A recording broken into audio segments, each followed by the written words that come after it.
Time for the hot topic of the hour. President Biden's brother, James Biden, will not be appearing before the House Oversight Committee today.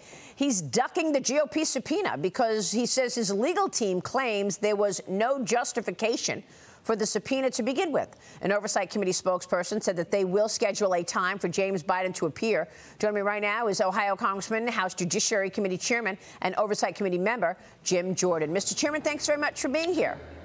Good to be with you, Maria. This whole time we've been talking about all these subpoenas that you and your colleagues have sent out. They're just going to blow them off, aren't they? No, well, I mean, he's not coming today, but I do believe he will be in. Our lawyers are talking, both the oversight lawyers and Judiciary Committee lawyers are talking with the legal counsel for Mr. Biden, for Mr. Schwerin, for Mr. Rob Walker, for all these individuals who are involved with Hunter Biden. Kevin Morris, the guy who paid his taxes. We think they will come in. We think this is, there's the back and forth that typically takes place. He's not coming today, unfortunately, but we do believe he will come in. And we think it helps us, Maria, when in fact the full House votes on an official impeachment inquiry, which we think is going to happen within the week. Well, you would think that the Biden family wants to clear their name. You all have been out issuing, lots of warnings and certainly exposing lots of evidence in the way of emails, witness testimony, and bank records. And you would think they want to come out and say, look, what you're saying is not true. So why don't they?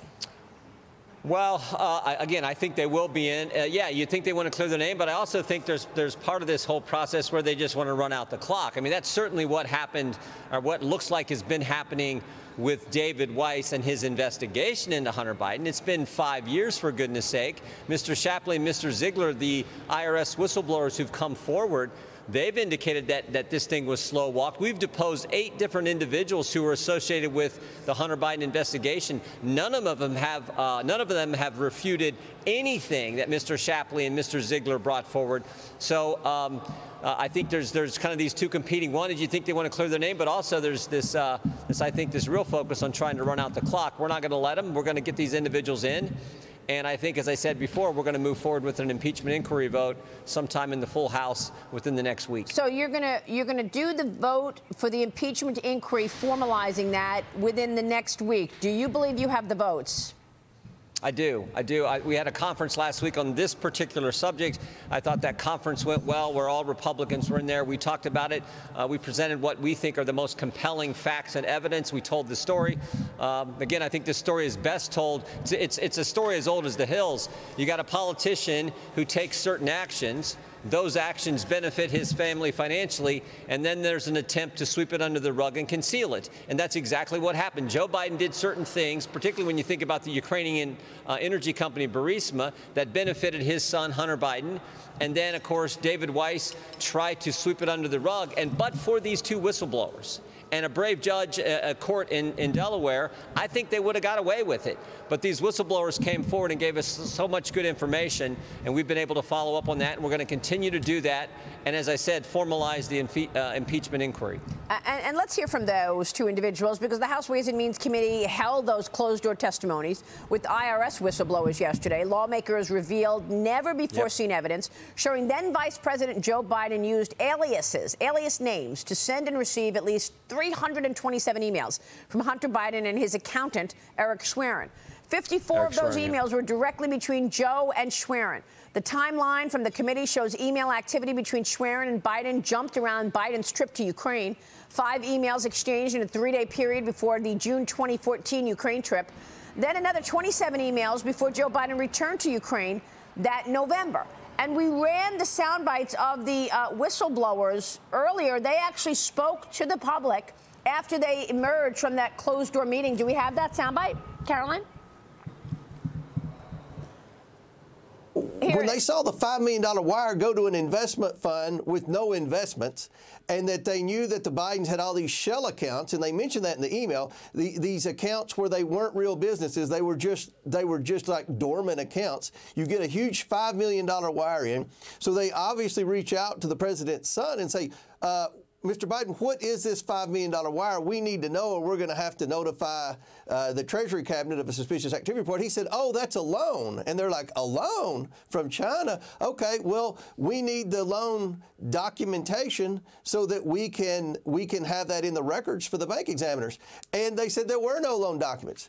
So the bank knew right away. China didn't send someone in the United States, especially the son of a vice president of the United States, $5 million as a loan without any loan documentation or without any terms of the loan.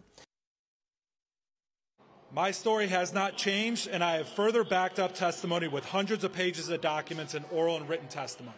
Hunter and his associates provided access for wealthy foreign individuals located in Ukraine, Romania, and China in exchange for money to enrich a well-known political family. I want to tell you that there is more than enough evidence to support the continued investigative efforts of the congressional committees engaged in a review of my claims.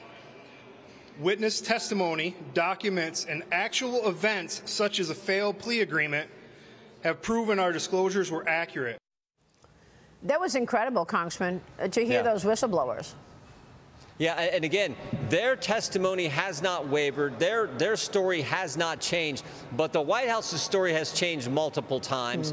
The David Weiss and the Justice Department, their story about how this investigation unfolded has changed multiple times. So, and I also think those emails you pointed out, Maria, they're from that critical time period, 2014, 2015, when I think this whole influence operation started, in particular with Ukraine. So I think that's pretty darn valuable evidence that the whistleblowers brought forward yesterday. Yeah, for sure. But, you know, Congressman, you know that the public would like to see accountability already. I mean, you know, we don't even see an impeachment of Alejandro Mayorkas, the one guy who's in charge of the wide open border. How are you going to bring accountability here? James Comer, Jason Smith released an interim staff report. You accused the Department of Justice of giving Hunter Biden special treatment. You accused the DOJ of allowing the statute of limitations on certain charges to run out. You said they withheld evidence from investigators, all while tipping off Hunter's defense counsel about pending search warrants.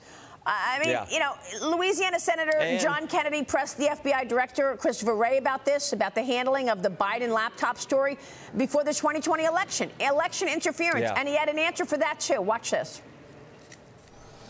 Why didn't the FBI just say, hey, the laptop's real? The FBI cannot, especially in a time like that, be talking about an ongoing investigation. And we have to be very careful about what we can say, especially in the middle of an election season. I mean, this is one of the reasons that you all wanted to hold back money for their new big headquarters. They're getting that headquarters, Congressman. Yeah. It's one thing to say we can't confirm, but you can't do the opposite, which is what they did. You can't go out and tell big tech that, oh, we think there's going to be a Russian influence operation happening. We think it's going to be in October, and we think it's going to involve Hunter Biden. So you can't kind of pre-bunk the whole thing and float this narrative that makes it then likely for everyone to believe what turned out to be a false story, that it was Russian misinformation, some operation. I mean, that the 51 intel official said. So you can't have it both ways, Mr. Wray, which is what they tried to do. So, yeah, why not just come clean with the American people? When that story broke on October 14th, 2020 in the New York Post, why not just say, yes, we have a laptop. There's nothing that indicates this is a Russian information operation like they tried to peddle, like Joe Biden's campaign peddled. Just be honest with the American people. We're big boys and girls. We, the people, can decide who we want representing us. What we don't need is the government assisting a false narrative 2 weeks before the most important election we have. Well, the New York Post out with an editorial this morning saying if the Bank of Biden shenanigans sound suspicious, it's because they are.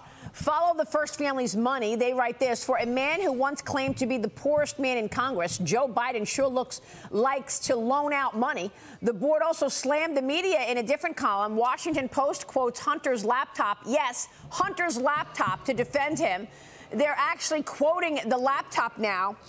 Congressman, it's really tough to watch your colleagues on the left defend all of this. Do they not recognize that these are serious national security risks? The fact that we could have a commander-in-chief that's compromised. To hear Dan Goldman brush it under the rug, to hear Adam Schiff lie the way he lied during the Russia collusion story on television, I don't understand. How do they not? Are they representing the people, or are they representing Joe Biden?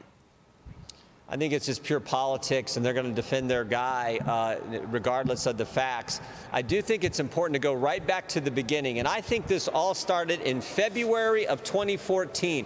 Elena Baturina, the wealthiest woman in Russia, has dinner with Hunter Biden. Joe Biden meets here that spring. She meets here in the United States. But in February is when she first sent the money. February 14th. 6 days later is when Russia invades Crimea, and then there's sanctions, and Baturina miraculously escapes any sanctions. And then, maybe most important, 1 month later, April of that year, Baturina is in Italy with Hunter Biden, Devin Archer, and the head of Burisma, and that's when Hunter Biden gets put on the board of Burisma. That all happens when this thing starts, and I think shows the connection, the money, the influence, the idea that she's not going to be sanctioned, and then Hunter Biden getting put on the board of Burisma. Yeah. That's when this whole influence peddling thing starts, and it continues all the way through 2018. Mr. Chairman, I got to say, I don't know about that, because I remember back in 2013, even way before that, when Joe Biden, as vice president, signed off on having thousands of Chinese companies listed on the New York exchanges, NASDAQ and New York Stock Exchange, and they were allowed to list in our capital markets and not follow the same rules as the SEC has, that regular companies, American companies, have to follow the audit rules. So how come Joe Biden allowed thousands of companies to trade in the United States and not follow SEC rules? Yeah, great question. I think Chairman was he paid for that? Did it start back then? Those stocks are still in indexes, and that has enabled American investors to fund the expansion of communist China. Yeah, it's scary stuff, particularly when that document that Chairman Comer released last week from the Asian American Bank, which talks about how China wants to, have influence over politicians' children. Right. It's not so much maybe Hunter Biden shaking down some Chinese company. It's more Chinese company, Chinese government trying to influence how our government operates, and potentially at that point, the guy who would maybe become president. And obviously, it turned out that's the case. So. Yeah. That is a real concern. Unbelievable. Thanks very much, Jim Jordan. We're going to be following your work, and thanks for exposing all that you already have.